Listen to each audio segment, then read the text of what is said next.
રજવાડી છીએ અમે માનભેર રહીએ, ક્ષત્રિય ઠાકોર અમે કહેવાઈએ। ક્ષત્રિય ઠાકોર સમાજ એ ઉત્તર ગુજરાતના પ્રદેશમાં વસવાટ કરતી એક શૂરવીર તથા ખુમારીવાળી કોમ છે। પરંતુ હા, ઠાકોર એ કોઈ જાતિ કે અટક નથી, પરંતુ તે એક પદવી છે। ઉત્તર ગુજરાત અને મધ્ય ગુજરાતના ક્ષત્રિય ઠાકોરોમાં પણ રાજપૂત કુળ સમાન ચૌહાણ, સોલંકી, પરમાર, ડાભી, વાઘેલા, રાઠોડ, ઝાલા વગેરે જેવી અટકો છે। ઠાકોરનો અર્થ મુખ્યત્વે ઠાકોર, પ્રદેશનો અધિપતિ, સ્વામી, ઘરાસીઓ, નાનો રાજા, રાજપૂત, ક્ષત્રિય વગેરે જેવા અર્થ થાય છે।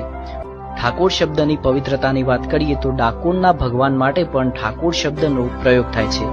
રઘુકુલ રીત સદા ચલી આવી, પ્રાણ જાય પણ વચન ના જાય, આવા વિચારથી કટિબદ્ધ થઈને વટ, વચન અને વ્યવહારથી રહેવામાં માને છે।